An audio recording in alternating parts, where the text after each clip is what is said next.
Bonjour à tous et bienvenue. Je m'appelle Patricia Bafali et je suis là pour partager avec vous mes formations en immobilier que j'ai eu à payer et vous en fais profiter gratuitement car avant de se lancer dans l'immobilier, il faut se former. Avant de continuer avec cette vidéo, je t'invite à t'abonner. Nous allons voir la fiscalité d'un immeuble en SCI Suite. 1. Sortir l'argent d'une SCI. 2. Les calculs chiffrés de la fiscalité d'un immeuble en SCI. 3. Se faire racheter par sa SCI. On arrive à la fin de tous les modules de fiscalité. Vous comprendrez enfin les différences entre tous les statuts fiscaux, foncier, BIC, SCI, afin de pouvoir faire votre choix. Vous saurez également comment faire pour sortir l'argent d'une SCI, avec les différents calculs d'imposition. Vous aurez des exemples précis afin de tout comprendre et ne jamais vous tromper. Car avant d'investir, il faut se former, sous risque de perdre des dizaines de milliers d'euros. Sortir l'argent d'une SCI. La SCI, impôt sur les revenus, fonctionne exactement comme les revenus fonciers au niveau de l'imposition. On en parlait dans la partie 1, la SCI, impôt sur les revenus, bénéficie d'une faible imposition, mais seulement lorsqu'on laisse l'argent dans la société, car si on veut sortir de l'argent, ça coûtera très cher. Le but d'une SCI, impôt sur les revenus, c'est vraiment de laisser l'argent dans la société, pour pouvoir investir encore et encore. C'est pour ça que je ne conseille pas de créer une SCI, impôt sur les revenus dès vos débuts dans l'investissement immobilier. Il vaut mieux investir plusieurs années en nom propre, revenu foncier ou revenu BIC, afin de récupérer un maximum de cash, puis lorsque vous aurez votre routine de cash flow qui tombe tous les mois, profitez-en pour vous diversifier avec des projets différents, comme des biens sans travaux, des commerces, de bien plus gros, avec une SCI, impôt sur les revenus, en sachant que sortir l'argent ne sera pas intéressant. Voici comment fonctionne le calcul des impôts en SCI, impôt sur les sociétés. Toutes vos charges et travaux viennent en déduction de tous vos loyers. En gros, chiffre d'affaires moins chargé. On définit ainsi la base taxable. En SCI, impôt sur les sociétés, vous êtes taxé à 15% pour tout ce qui est en dessous de 38 120 € de bénéfices, et tout ce qui est entre 38 121 € et 500 € de bénéfices est taxé à 28%. Imaginons que vous ayez un bénéfice avant impôt de 45 €. On fera le calcul suivant. Calcul de la première tranche, 38 120 fois 0,15 égale 5 718 €. Base de la deuxième tranche, 45 000 moins 38 120 égale 6 880 €. Calcul de la deuxième tranche, 6 880 fois 0,28 égale 1926,40 €. Impôt à payer, 5 718 plus 1926,40 égale 7 644,40 €. Bénéfice après impôt, 45 K moins 7 644,40 égale 37 355,60 €. Vous payerez donc 7 644,40 € d'impôt pour un bénéfice de 45 K €, ce qui donne un taux d'imposition global de 16,99%. Plus on fera de bénéfices et plus le taux s'approchera des 28%, mais faire 45 K € de bénéfices, c'est déjà très beau. Ainsi, vous avez donc une fiscalité très souple, même lorsque vous avez très peu de travaux et charges à déduire. Comme je l'ai indiqué précédemment, c'est intéressant lorsque l'argent reste dans la société, mais, si vous devez sortir cet argent, vous allez prendre des dividendes, et cet argent sera une nouvelle fois taxé. En effet, les dividendes ne se prennent qu'après avoir fait son bilan annuel de société et donc après avoir payé les impôts sur sa société. c'est sur décision de l'Assemblée générale qui sera organisée après le bilan, que l'argent pourra être distribué aux associés. Dans ce cas-là, chaque associé reçoit des dividendes proportionnels à sa participation du capital. Les dividendes seront ensuite imposés à l'impôt sur le revenu de chaque associé.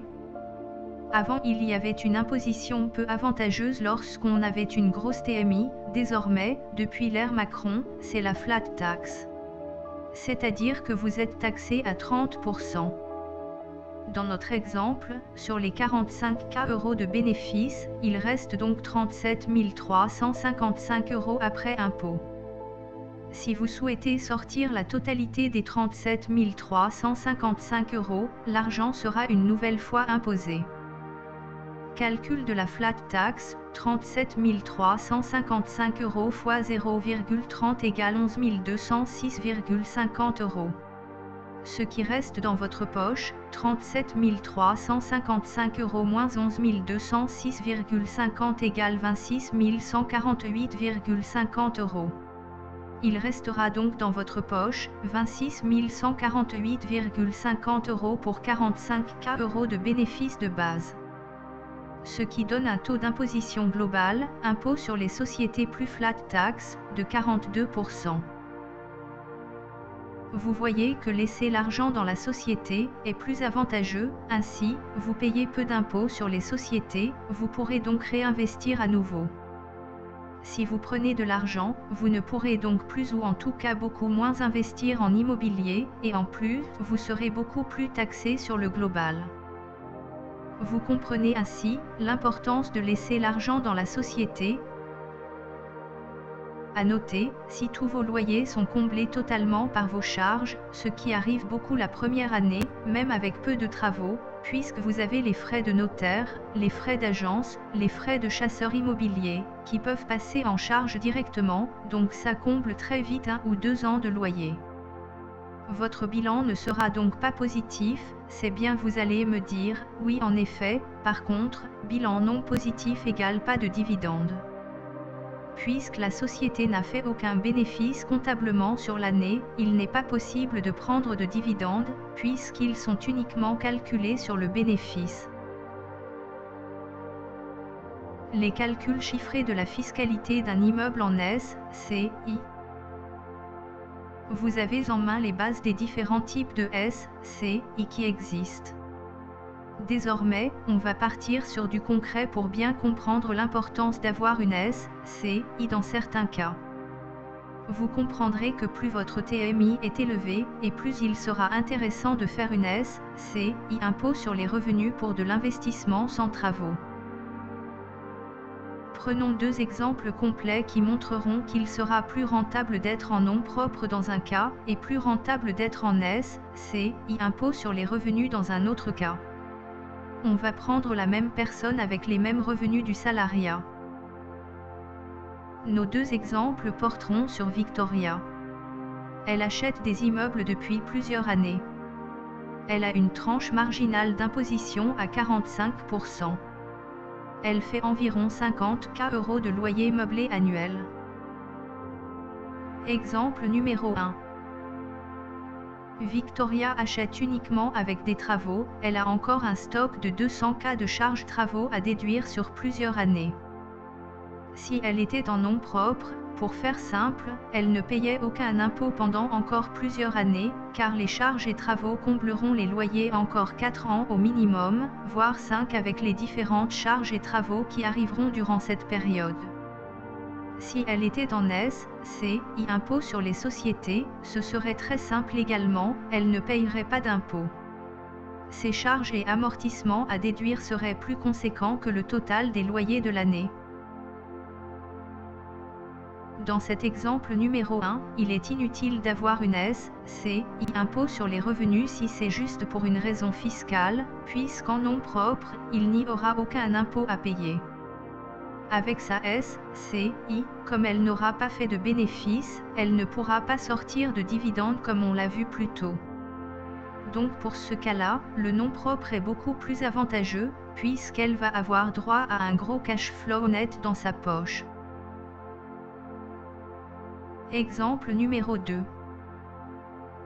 Victoria achète uniquement sans travaux cette fois, elle a un petit stock de charges à déduire sur l'année, environ 10 € comprenant la taxe foncière, la CFE, les intérêts d'emprunt et diverses bricoles. Ces charges sont tellement minimes que le micro-BIC est plus intéressant que le réel. On va faire le calcul en micro-BIC, au réel et avec une SCI impôt sur les sociétés. Si elle était en nom propre au réel, voici le calcul de ses impôts.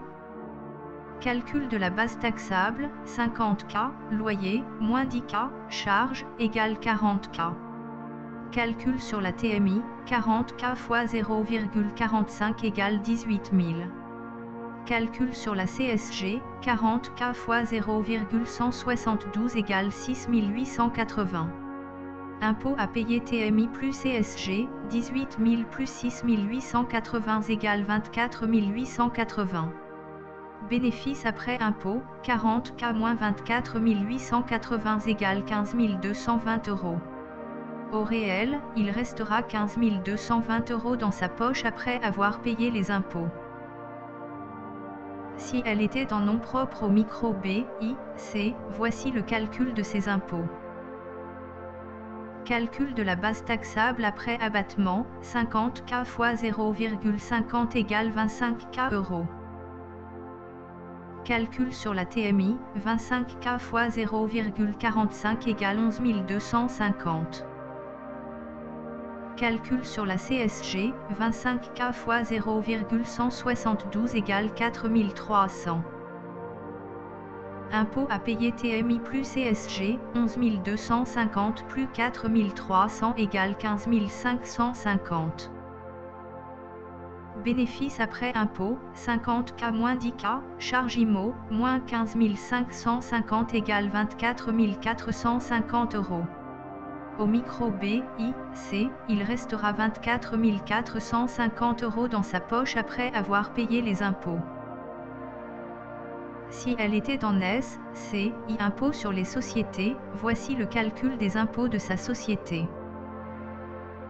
Calcul de la première tranche, 38 120 fois 0,15 égale 5 718 €. Base de la deuxième tranche, 40 000 moins 38 120 égale 1880 €. Calcul de la deuxième tranche, 1880 fois 0,28 égale 526,40 €. Impôt à payer, 5 718 plus 526,40 égale 6 244,40 €. Bénéfice après impôt, 40K moins 6 244,40 égale 33 755,60 €.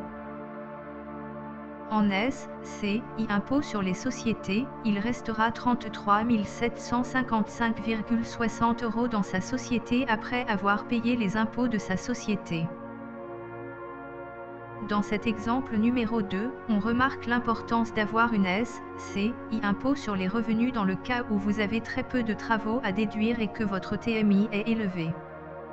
L'imposition de la SCI impôt sur les revenus étant tellement intéressante que même un gros bénéfice n'est au final pas imposé de façon exagérée. Pour conclure, outre la cession aux enfants et le fait d'investir à deux, juste au niveau fiscalité, si vous avez très peu de charges et travaux à déduire, alors choisissez la SCI impôt sur les sociétés. En revanche, si vous avez beaucoup de travaux à déduire, choisissez d'être en nom propre. Victoria a fait du bénéfice avec sa SCI impôt sur les sociétés.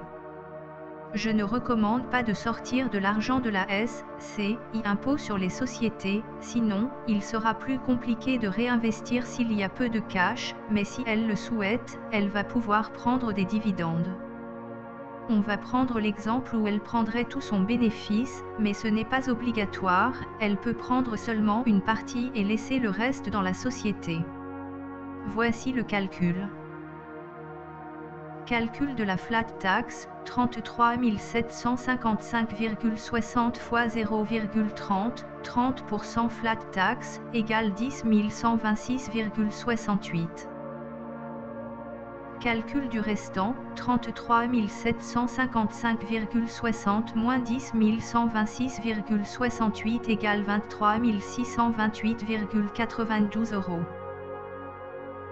Victoria aura dans sa poche, après l'impôt des sociétés et après son imposition personnelle, 23 628,92 €. Donc on le comprend aisément, si l'argent était resté sur la société, ça serait la SCI impôt sur les revenus la plus avantageuse, mais si elle prend l'argent pour elle, alors ça serait le micro BI, c'est le plus intéressant dans son cas.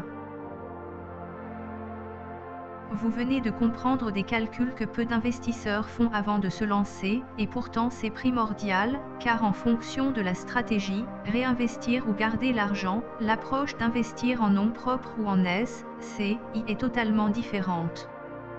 Maintenant que vous connaissez tous les calculs à faire, c'est à vous d'en faire de nouveau avec votre situation personnelle et vos chiffres afin de savoir la stratégie à suivre.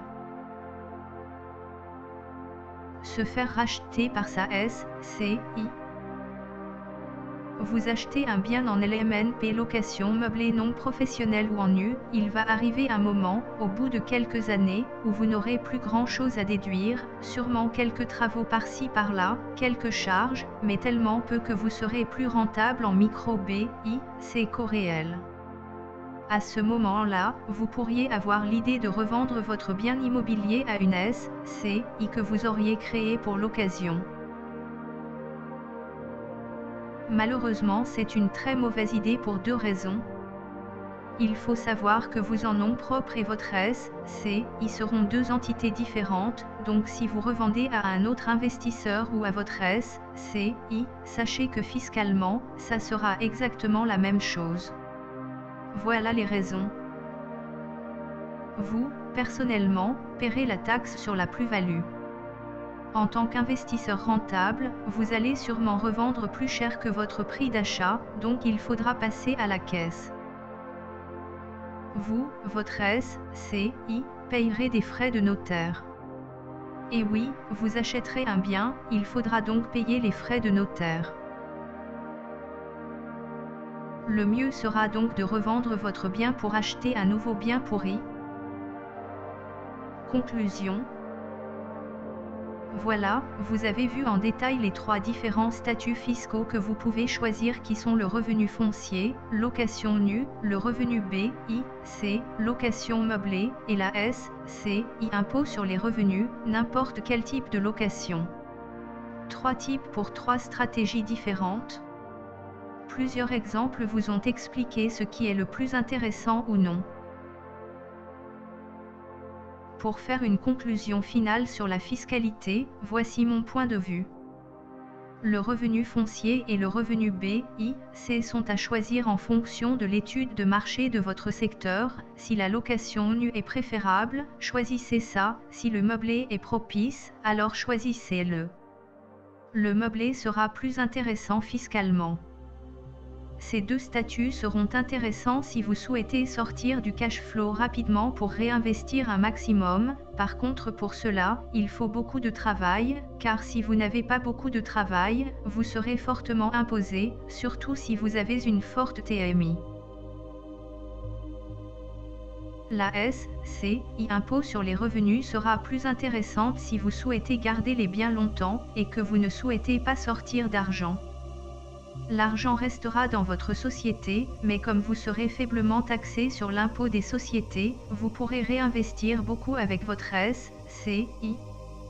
Vous partez sur du long terme, avec la possibilité de léguer les biens à vos enfants avec de faibles frais.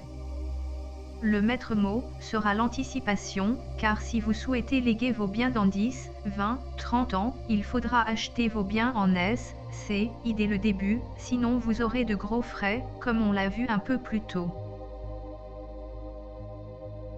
Note, la SCI impôt sur les revenus est imposée exactement comme les revenus fonciers, sur l'impôt sur le revenu.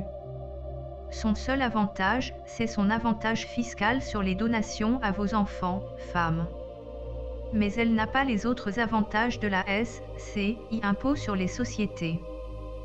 Note, que vous soyez en foncier ou B, I, C, si vous avez une TMI élevée avec peu de choses à déduire, vous pourriez finir en cash creusé, ce qui signifie que le prêt plus les impôts seront plus élevés que le loyer, ce qui serait problématique. Exemple, avec une TMI à 45 plus 17,2 de CSG égale 62,2% plus le prêt à payer, on peut rapidement arriver à cette situation catastrophique. À bientôt. Lisez aussi, préparer son dossier de prêt, partie 2. Partie 2.